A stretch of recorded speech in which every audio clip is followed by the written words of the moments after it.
I got to ask you about two specific moments that we see in the premiere. Okay. The first, you're in the recording studio and you're, just playing around and you say, I'm getting a little tired of your broken promises. I'm getting a little tired of your broken promises. We know that you don't have a list. Why was the song recorded in that specific way? So a really long time ago, ancient times, before there was like Pro Tools where you could just auto-tune on the machine, there was a plugin, and it was like in a studio, it's a plug-in box, and it was called an Antares. And this machine, like all new technology, was a little hinky.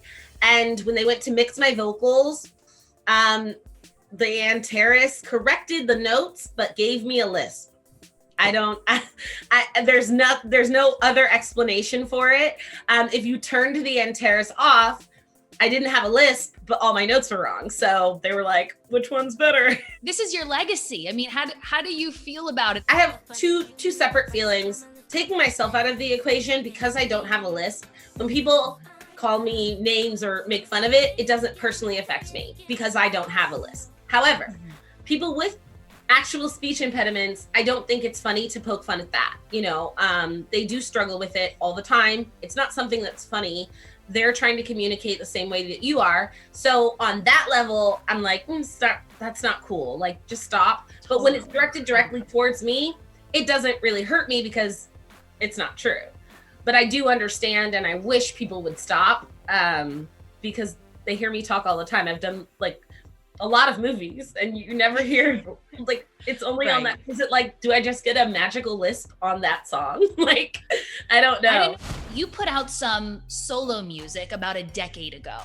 Make me a drink and make it be pink, add a little you and I fall in love. 'Cause the sex was spectacular. The sex was spectacular. What do you think of those songs? And are there plans to release more Kiely Williams solo music in the future? So I don't have any plans on releasing any solo music at this point. There is music on the show. I hope you guys all enjoy it. As far as the music that I put out when the Cheetah Girls was just over, and it was like, like that gap year between like high school and college when you're just trying to figure it out. You don't know what you want to do, So that's kind of how I look at it. I don't take it too seriously. I wouldn't sing that music, I don't think, if I were to go and be an artist today. But then I really haven't thought about the kind of artist that I would be today, because I'm not the same person I was 10 years ago.